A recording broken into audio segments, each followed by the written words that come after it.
देखा था जिसमें मैंने अपना ड्रोन बनाया, अनबॉक्सिंग की, FPV गॉगल्स, रिमोट और एयर यूनिट की। तो मैं कुछ एडवाइसेस भी देना चाहता हूँ। मेरे बिल्ड के वक्त मैंने क्या क्या प्रॉब्लम्स फेस की और क्या मैं रिकमेंड करूँगा आप लोगों को कि ज़्यादा अच्छा क्या है। तो सबसे पहली बात, फ्रेम।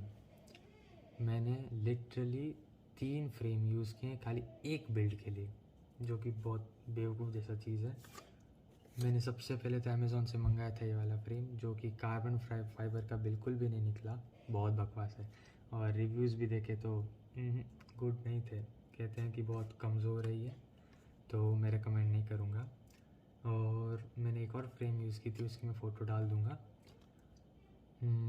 और मैंने जो तीसरा फ्रेम यूज़ किया वो मैंने RC मुंबई से मंगाया था, हाईली रिकमेंड करूँगा। अगर आपके पास DJI का एयर यूनिट हो या आपका HD बिल्ड हो तो।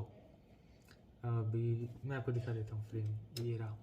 इसमें मेरा एयर यूनिट भी आ जाता है और इसके साथ मेरे को हिंजेस भी मिले थे एंटीनास लगाने के लिए, लेकिन मैंने यूज़ नहीं किया क्योंकि मैं जब भी उसको हिंजेस के साथ अटैच करता था एंटीनास को, वो निकल जाते थे। मतलब जो जॉइंट रहता है ना VTX और एंटीनास के बीच में, वो निकल जाता था मेरे कोई भी नॉर्मल से क्रैश के बीच में, तो मैं प्रेफर नहीं किया।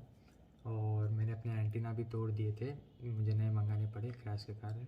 बहुत खर्चे होते हैं वैसे क्रैश के बाद में, इसलिए कम ही क्रैश करना और लेवल मोड पे उड़ाना। Second thing, store. अब मैं आपको बताता हूँ, मैं FPV में एकदम नया नया था। मैं रोटर राइड के एक यूट्यूब चैनल है, उसके वीडियोस देखता था और वो बोलते थे कि हमारे स्टोर पे सब पार्ट्स मिलते हैं, और एक्चुअली उनका स्टोर बहुत अच्छा है। अगर आप US आउट ऑफ कंट्रीज़ में रहते हो तो आपको वहाँ से ही मंगाना चाहिए, क्योंकि अच्छे प्राइस पे मिलता है वो। लेकिन मेरे प्रॉब्लम क्या हो गया कि मैं मंगाया, ठीक रेट पे मंगाया था मैंने, लेकिन मैंने DHL से मंगाया था, जिसमें मेरे को ड्यूटीज़ पड़ गई, वो भी 78%, क्योंकि मैंने मेरे डैड के कार्ड से नहीं मंगाया था, मैंने मेरे नाम से मंगवाया था, इसलिए मेरे को 78% ड्यूटीज़ देना पड़ा। और वो लाइक डबल जितना ही पड़ता है, तो कुछ काम का नहीं। और मैंने मतलब ये एक मोटर कुछ 3800 के आसपास मंगाया था, टोटल सेंसलेस है। RC मुंबई वेबसाइट पे आपको 4 मोटर 6000 के अराउंड मिल जाता है। बेटर ऑप्शन है कि आप यूज़ करो, अगर आप इंडिया में रहते हो तो ऑब्वियसली इंडिया से यूज़ करेंगे। एक तो RC मुंबई है, बहुत अच्छा साइट है FPV ड्रोन बनाने के लिए।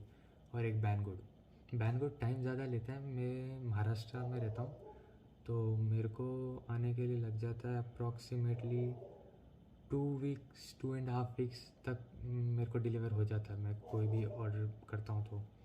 मैंने अब तक फ़्लाइट कंट्रोलर ऑर्डर किया था, वो मिला। VTX ऑर्डर किया था, मिला। और रिसीवर ऑर्डर किया था, वो भी मिला। थर्ड थिंग, सेटअप, वो क्लियर होना ही चाहिए। मैंने अभी आपको बताया कि मैंने क्या क्या मंगाया था बैनगुड से, रिसीवर और VTX। अब रिसीवर और VTX HD बिल्ड में नहीं लगते। HD बिल्ड में आपका डायरेक्ट एक कैडेक्स विस्टा करके आता है कैमरा, और पूरा वो यूनिटी आता है जिसके अंदर VTX और रिसीवर होता है। और एक होता है DJI का एयर यूनिट, वो अब बंद हो गया है, कोई तो वर्ल्ड सिलिकॉन चिप्स का कमी के कारण, कुछ तो ऐसा ही है। I am not pretty sure about that. लेकिन आपको मालूम होना चाहिए कि आप एनालॉग बिल्ड कर रहे हो कि डिजिटल बिल्ड कर रहे हो। डिजिटल माने DJI का वो जो एयर यूनिट होता है ना वो, और जिसकी अभी अभी आपने अनबॉक्सिंग देखी थी। और एक होता है कि मतलब नॉर्मल एनालॉग, आप सर्च कर लोगे तो भी आपको पता चल जाएगा। तो वो आपको क्लियर होना चाहिए कि आपका बजट क्या है, क्योंकि डिजिटल थोड़ा कॉस्टली है और एनालॉग चीपर वेज में भी बहुत सारे हैं, ईशीन है और फैट शार्क है। फैट शार्क महंगा है, ईशीन ओके ओके है। ईशीन मतलब 7000 में भी अच्छे अच्छे गॉगल्स मिल जाते हैं।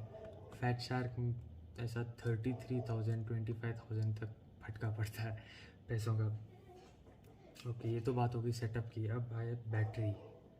आह, बैटरी में मैं अपना पर्सनल एक्सपीरियंस से बताऊं तो मैं जब लाइक 8th स्टैंडर्ड में था तो मैं प्लेन्स बनाया करता था, शायद ये चैनल पे कुछ प्लेन्स के भी वीडियो होंगे, हाँ। तो मैंने तब बैटरीज़ खरीदी थी, 3 बैटरीज़ खरीदी थी। 11 वोल्ट की 11.1 वोल्ट 3 सेल, और वो थी अप्रॉक्स 2000 mAh के प्लस ही थी। एक 2800 mAh की थी और एक 2200 mAh की थी, दो 2200 mAh की थी। तो लाइक 4 साल हो गए और मेरे को स्टोरेज चार्ज के बारे में कुछ पता ही नहीं था। स्टोरेज चार्ज भी करना होता है, हाँ वो बहुत इंपॉर्टेंट होता है। अगर ऐसा नहीं है कि आप फुल चार्ज करके रख दिए अपने घर पे, या ऐसा नहीं है कि फुल डिस्चार्ज पड़ी है वो घर पे रख सकते हो आप। लिथियम पॉलीमर बैटरी की बात कर रहा हूँ मैं। वो ऐसा हो जाता है कि फूल जाती है। फूलने के बाद में मेरे इसमें क्या हुआ कि मेरा ड्रोन उड़ाया और बैटरी लाइफ भी कम हो जाती है अगर आप फुल डिस्चार्ज रखोगे या एकदम चार्ज रखोगे। तो मैंने मेरे घर पे रखा हुआ था और एकदम फूल गया था, ऐसा वाट लग गया था एकदम, उसका एकदम ख़राब हालत था। तो मैं उसको जैसे 2-3 वीक्स तक यूज़ किया FPV ड्रोन में। फिर उसके बाद में एकदम अजीब सा टाइम, तो मेरे को लाइक 2 मिनट 3 मिनट बस इतना ही होता था, उससे ज़्यादा मिलता ही नहीं था मेरे को उड़ाने को। मुझे लगा कि इतना ही होता होगा, लोग भी मतलब मैंने वीडियोस जितने में भी देखे हैं कि यही बताते हैं कि ज़्यादा नहीं उड़ते। तो मैं ठीक है कि 3 मिनट बहुत कम है। फिर मैं सोचा कि चलो मेरे पास 3 ही बैटरी है तो 2 और मंगा लेते हैं। मैंने मंगाई ऑरेंज करके कोई तो एक कंपनी, उसकी 2200 mAh 3 सेल 11.1 वोल्ट बैटरी मंगाई।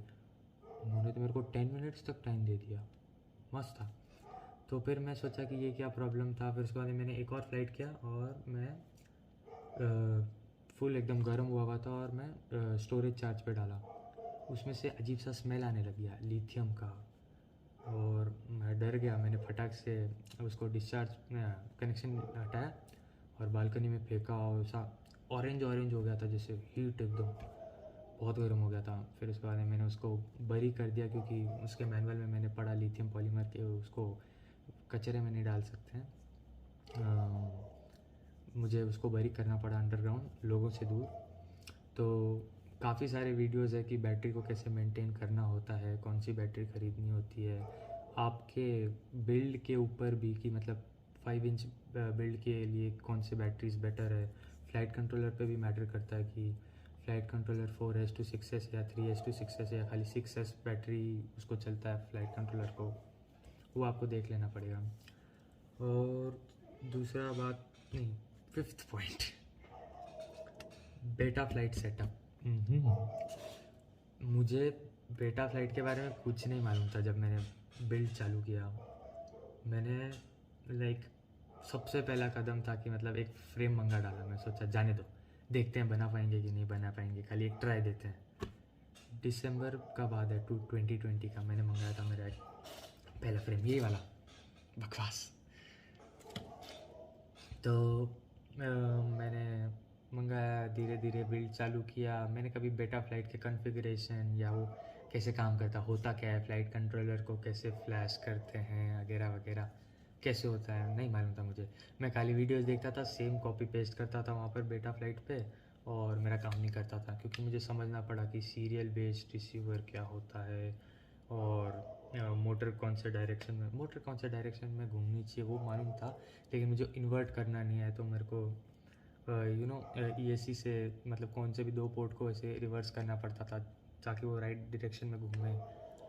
और तो मतलब बेटा फ्लाइट के थोड़े वीडियोस देख लो, मतलब जोशुआ बार्डवेल और ले डेरिप, I don't know if I am spelling it right, but हाँ देख लो उनके वीडियोस। वो सब बताते हैं कि कैसे सेटअप करते हैं, HD बिल्ड के लिए कैसे सेटअप करते हैं, नॉर्मल एनालॉग के लिए कैसे सेटअप करते हैं। एनालॉग का तो कुछ लेना देना नहीं, HD के लिए मतलब खाली वो सीरियल पोर्ट और वो सब मैटर करता है। बाकी का तो जब आप रिमोट कंट्रोल से रिसीवर को कनेक्ट करते हो तो उस वक्त खाली वो देखना पड़ता है कि मतलब सब पिच की तरह ही चल रहा है ना, रोल की तरह ही चल रहा है ना, यो की तरह ही चल रहा है। थ्रॉटल अप डाउन जाना चाहिए 1000 से 2000 तक होता है। देख लेना, आपको समझ में आ जाएगा, वीडियोस देख लेना, मैंने भी वैसे ही रिसर्च की थी। 6th point, problems that I faced. First of all आपको मालूम है फ्रेम मेरा डिसाइडेड ही नहीं था कि मैं एनालॉग लूँगा कि डिजिटल लूँगा। तो उसके हिसाब से मैं फ्रेम सिलेक्ट करता कि मेरा HD सिस्टम जो है एयर यूनिट आएगा कि नहीं।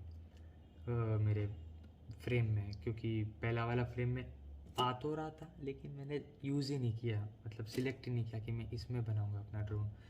दूसरा वाला लाइक 5 इंच था, 5 इंच भी नहीं, वो रेसिंग ड्रोन था, मैंने उसमें जगह ही नहीं थी मैं एयर यूनिट को रख सकता था। मुझे ऐसा ऊपर से इलेक्ट्रिकल टेप का ऐसा बेल्ट बनाना पड़ता था तो ही होता था, तो मुझे वो सेफ़ नहीं लगा क्योंकि एयर यूनिट बहुत महंगा आता है। मैंने 16,000 का आता है, तो मतलब रिस्क तो नहीं ले सकते, और पहला बिल्ड है तो नॉट दैट मच एक्सपीरियंस्ड।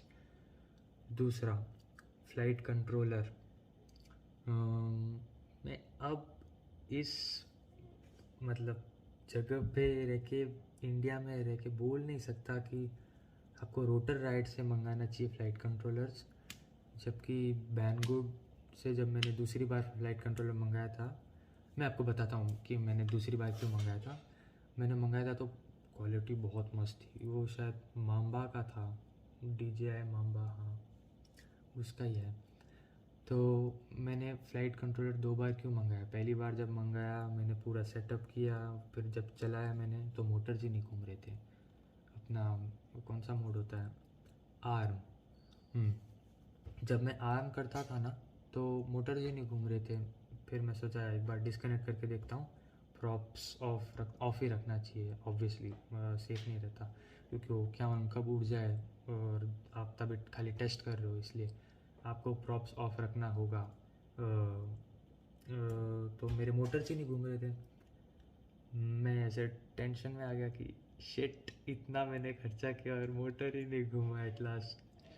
तो मैं ऐसे डर गया था उस वक्त।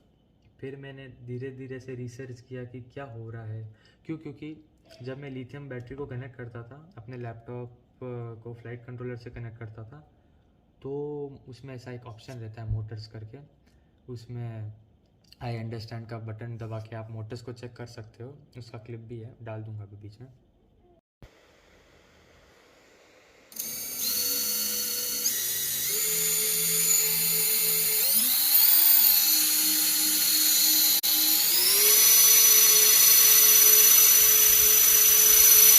हाँ, तो मैं जब चालू करता था तो मोटर स्पिन हो रही थी, लेकिन जब मैं रिमोट से अपने उसको आर्म करता था तो हो ही नहीं रहा था।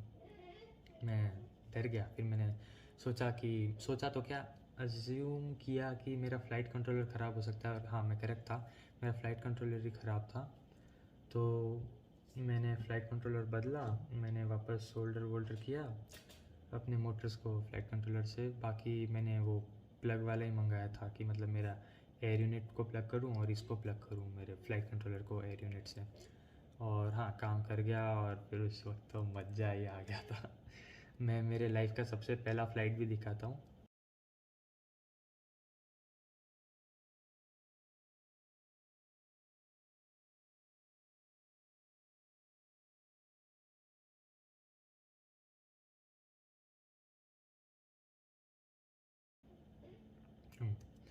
ओके, और सेकंड है सोल्डरिंग। आपको सोल्डरिंग सीखना होगा अगर ये हॉबी में आना है तो।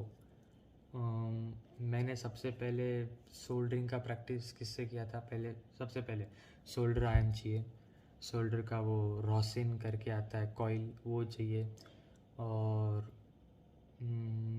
मोस्ट प्रोबेबली एक ऐसा क्लॉथ ले लो ताकि आप क्लीन कर पाओ उसके टिप को बार बार।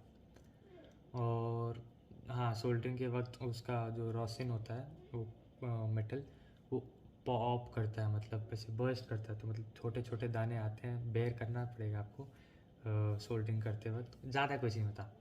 और हाँ, हीट, वायर्स वो जो रहती है ना कॉपर वाली वायर, और उसके बाहर प्लास्टिक की वो कोट रहती है, इतना गर्म हो जाता है वो, बहुत झटके लगते हैं, लेकिन ऐसे भी नहीं कि एकदम हालत ख़राब झटके लग रहे हैं, लेकिन ठीक ठीक झटके लगते हैं, तो उसका ध्यान देना होगा। और कोई भी आप एक घर में कोई भी एक आंडू पांडू सा फालतू सा कोई चिप पड़ा होगा, तो उसको आप क्या करना, खाली मतलब डीसोल्डर करके वापस सोल्डर करने की कोशिश करना।